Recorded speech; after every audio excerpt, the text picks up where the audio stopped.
the toughest Pokemon challenge I've ever attempted, I played Pokemon Divine Sword, an ultra hard version of Pokemon Sword using only shiny Pokemon. And with the odds of finding a shiny at 1 in 4,096, this was crazy. I've mapped out Galar into 6 areas, each with its own special shiny hunt. This means 6 brutal hunts, 6 awesome shinies, and countless pretty insane moments. But if I lose even one of these ultra hard battles, I have to spin the wheel of punishment, facing brutal consequences, like releasing a shiny or doing a super hard shiny hunt. And if I lose more than 6 times, I have to reset the whole run, losing all my progress. Well then, let's choose a starter.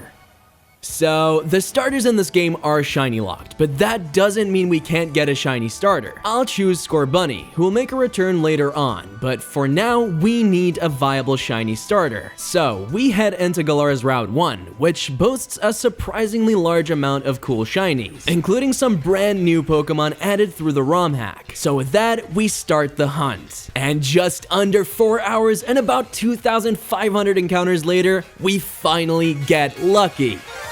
Oh, let's go! Well, depending on your definition of lucky. It's a shiny Blipbug, which at first glance, this little goofbug might not seem like much. But trust me, Elvis will turn into a gorgeous shiny later on, so I'm actually thrilled about this one. Oh, and as always, there is a naming theme in this video, so if you think you've cracked it, drop a comment with your guess below. With our shiny starter on the team, we move on to Area 2. We could start hunting our next shiny right away, but after that previous hunt, I'd like to actually play the game a little bit first. At least, that was the plan. Hop is not messing around in Divine Sword. He already has 4 Pokemon, and his Rockruff pulls a sneaky one on us with Endeavor, dealing massive damage. Remember, if I lose a battle, I have to spin the wheel of punishment, and losing 6 times means the entire run resets. No pressure, right? Hop still has his ace, and we only have 18 HP left after Fake Out. But instead of finishing us off, Thwackey goes for Leech Seed and then taunts, letting us hit back with a couple of Struggle Bugs. Thwackey is left on low HP, but we're not out of the woods yet.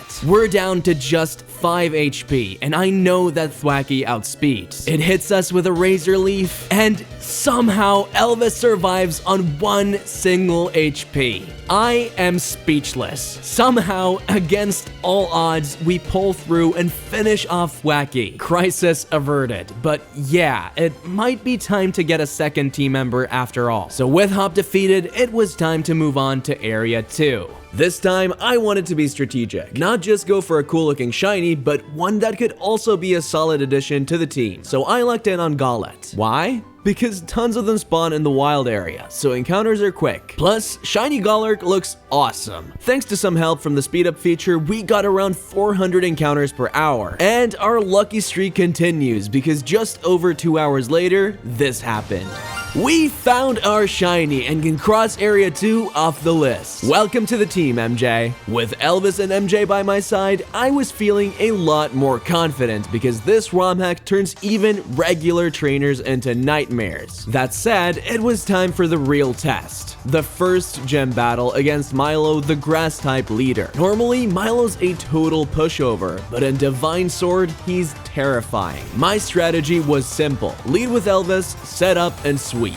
With only 2 Pokemon on my team, there weren't a lot of options. So I started setting up, and things were going well until we got paralyzed. Even so, I stuck to the plan, and luckily, Double didn't hit too hard. We managed to max out our buffs without taking too much damage, and then it was time to fight back. From there, it was a clean sweep for our first batch. But if the easy leader can paralyze and nearly shut me down, I'm dreading what the rest of this ROM hack has in store. Trust me, things get way harder. With our first badge in hand, our next hurdle is water-type leader Nessa, and we're gonna need some backup. But before that, it's time to thank the sponsor of today's video, Marvel Strike Force. One of the things I've always loved is collecting cool creatures and building an awesome team, and you can do exactly that in Marvel Strike Force. I've only been playing for a few days, but I've already realized that so many of the elements that make many games so captivating for me are the same reasons I love Marvel's Strike Force. For example, my favorite character in all of Marvel has to be Deadpool, and he's got some sweet moves. Like, he doesn't just shoot, he has flair and choreography and everything. And I can't wait to unlock more of my favorite Marvel characters like Hulk and Doctor Strange soon. Like I said, I love the team building aspect, so if you're like me and you're into strategy, collecting cool characters and that kind of stuff, this game's 100% worth checking out. New characters are constantly being released, and this month, be on the lookout for two highly anticipated characters, Jean Grey and Hercules. Now is the best time to download, because to help you start your journey, you can use this limited time promo code to unlock Captain Carter and Strange Heartless for free. So scan the QR code on screen or check out the link in the description right now to download the game for free and start your journey. Now back to the hunt, where we enter Area 3.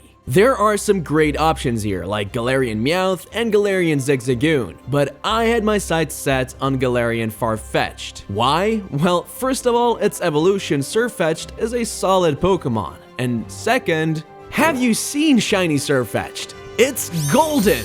I mean, come on. Problem is, it doesn't spawn in too frequently, so this hunt was a lot slower, and my shiny luck was nowhere to be seen. I spent ages looking for this golden duck, and mentally, I was heading down a slippery slope. I'm starting to think this is all a big waste of... Never mind, it was all worth it. Area 3 completed, plus Mercury the Farfetch'd evolves into a Surfetch'd, and Elvis finally evolves into a beautiful shiny Orbeetle. Our next stop is Hulbury, where we take on Nessa, the water-type gym leader, and turns out Elvis is way stronger than I thought. Even paralyzed, Elvis powered through, setting up and sweeping Nessa's entire team. Easy second gym badge. And you know what? I am so confident that I'll just take on Kabu straight away. What could possibly go wrong? And Elvis got burned. Not a great start. I figure we could push through, but as it turns out, bugs don't like fire. Who knew? So Elvis didn't last long. And although MJ managed to take out a couple of Kabu's Pokemon, Heatmore finished him off too. I'm really not liking where this is going. My last resort was Mercury. We Dynamax early, use Max Knuckle and Max Airstream to boost attack and speed, and hopefully sweep the rest of his team. But yeah, that didn't work out. We lost. And that of course means... every one of these punishments are terrible for me and the run. And that sucks. So, with a heavy heart, we say goodbye to Mercury. With just 2 Pokemon left, there was no way we could take on Kabu again. I needed a new strategy to stand a chance, and a new Pokemon. But which one? After loads of research, I landed on one candidate that I thought could single-handedly deal with Kabu, Barraskewda. But there was one major problem. The only way to find it was by fishing. Yeah, this hunt was going to be painful, but I literally did not see any other option that could guarantee a win against Kabu. So, we started this horrible hunt, and even with speed up, we only got an encounter every 12 or so seconds, meaning 300 encounters an hour, which is, well, if you thought the last hunt was bad, you ain't seen nothing yet. This was one long fishing trip, and no fun was had. But after the longest fishing trip in history, it happened. And you could say I was pretty happy about it. We finally had our savior, Madonna the Barraskewda, which means it's time for some sweet revenge. This is for Mercury. This time, things went a little different. By Dynamaxing MJ, we could set up Rain, activate Swift Swim, and absolutely sweep everything. We made a good call getting Madonna. And with 3 badges in hand, it was time to head into Area 4. I'll admit, I had to lean on the Masuda method for this one, since it will boost the odds significantly, and this challenge is already hard enough as it is. So I grabbed a foreign Ditto, paired it with the Scorbunny we chose at the start, and threw them both into the daycare. Now we wait. I ran back and forth, collecting eggs and hatching them as fast as possible, and luckily, this hunt flew by. The Ditto and Scorbunny were working overtime, producing eggs like there was no tomorrow, and after a short grind, it finally happened. we hatch a shiny Scorbunny that we name Bunno. And what's even better, in Divine Sword, ability patches are readily available. So this means we get a Scorbunny with Libero. I'm afraid of what I've created. I mean, this thing is going to be a killing machine. Next up, it was time to face Bee and her fighting types. And thanks to Bono, her gym was a cakewalk. Even the massive, scary Machamp, poof, gone. So after an easy 4th gym badge, I decide to take on Opal's Fairy Gym straight away. And we even get stat boosts for answering quiz questions correctly. So you can probably imagine how this one went. Things are looking up right now, which of course means Hop has to ruin everything. Turns out he has a really good team. Like, a really good freaking team. This sucks. We had just built up such a good team, and now we could lose that. Lovely. Out of all people, Hop's the trainer that's gonna cost me my starter. Clearly anything can happen, but with no other choice, we have to release Elvis, our very first partner in this run. And not only is this incredibly sad, but we now only have 3 Pokemon remaining on the team. There is no way we're beating trainers with full competitive teams of 6 Pokemon. So we're off to hunt in Area 5. I have been dreading this hunt since the start of the challenge, and for good reason. Hunting a fossil Pokemon like Dracozolt isn't just about getting lucky with Shinies. I calculated that collecting just 100 fossil pairs would cost me around 250,000 watts. In other words, farming watts is the real hard part of this hunt. Our first stop is the Isle of Armor, where the Digging Ma and Pa helped me rack up a ton of watts. And after even more watt farming, we could actually start hunting. Yay! Also, after some further research, I found out that disabling sound effects speeds things up just a little bit. And honestly, at this point, I'll take anything I can get. The hunt itself was not the worst I've done, but I just didn't want to run out of fossils because I was more sick of watt farming than hunting shiny. But in the end, it was all worth it. After hours of grinding, we finally found the shiny. A beautiful shiny Dracozolt that we named Lennon. With Lennon by my side, it was time for revenge on Hop, and once we got our rival out of the way, we hit Gordy and his rock types ahead of us. And this battle turned out to be a roller coaster. It was a double battle against a brutal Sandstorm team, but I had a plan. We Dynamax Madonna early, set up Rain with Max Geyser, and then use Max Knuckle to boost our attack stat. And at first, we swept through most of his team without much trouble, but just when things seemed good, Gordy hit us with a Trick Room, so his Relicanth was now the fastest on the field, and this allowed him to take down our sweeper. Suddenly, it was down to a 1v1 showdown between Lennon and Relicanth, but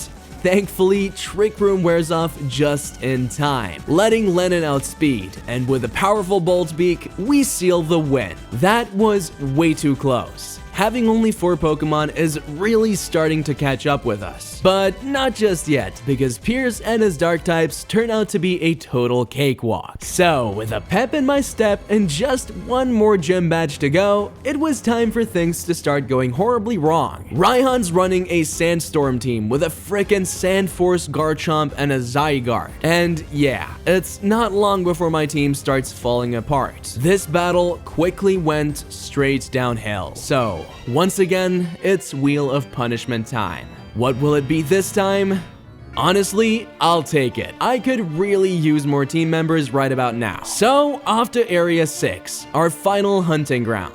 We head to Glimwood Tangle, where we could hunt for either a shiny Impidimp or a shiny Hattrem, both incredible shinies. Any guesses which one we'd get? Drop them in the comments. Anyway, finally, we struck gold. A gorgeous shiny Hattrem. I was thrilled. A fairy type would help the team so much, and it just looks so good, right? Now, with Turner on the team, it's time to get revenge on Raihan. But don't worry, I'll hunt for the second shiny later on, since Area 6 has so many cool options to go for that we haven't unlocked yet. So, for our rematch against Raihan, I came up with a perfect plan, and it all starts with Ice Fang on Madonna. We lead with Madonna and Lennon, and immediately I Dynamax Madonna. As the fastest Pokemon on the field, it can use Max Hailstorm before anyone else moves, setting up Hail right away. This is great because with Hail in play, Lennon's Slush Rush activates, making him the new fastest Pokemon on the field. So he now gets to attack straight after,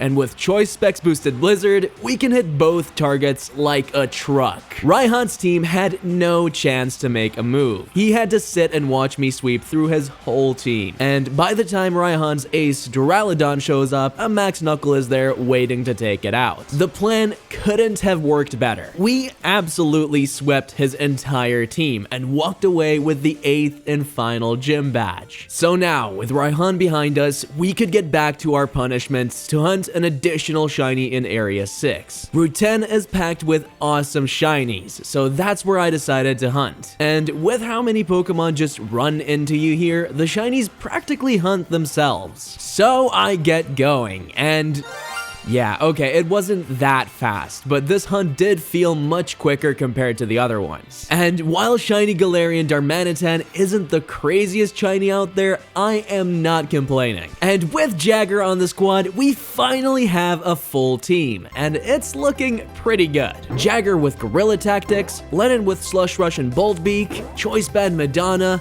Bulky MJ and Bulky Turner, and of course, Libero Bono. At this point, taking down the toughest trainers in Galar felt like a walk in the park. I would go into more detail, but honestly, it was just a slaughterfest. We breezed through every challenge, and at long last, it's time for the final hurdle. The champion. I decided to lead with Bono since I wanted Aegislash gone, but once Haxorus is out, I U-turn into Turner, who's a great counter to Haxorus. But Dragapult, on the other hand, yeah, not so much. Things were starting to look a little rough here, and honestly, if I lose to the champion, I think the run is finished. But it's not over yet. I send out MJ to set up Stealth Rock, but unfortunately, that didn't go so well. So I bring out the big guns, Dynamaxing Jagger and using Max Hailstorm, setting up the Hail and getting rid of Dragapult in one move. With Dragapult out of the way, I felt a little more confident, and adding to that, one Max Flutterby takes care of Mr. Rhyme. Next out is Inteleon, who finally manages to take down Jagger. I send out Lennon, and with the Hail still up, Slush Rush kicks in, letting us take down Inteleon before any more harm's done. With that, Leon is down to his ace, Gmax Charizard. I had to let Lennon go down, and Madonna too, so that we can chip away at Charizard. Thankfully, this stalls out Charizard's Gmax, and he returns to normal.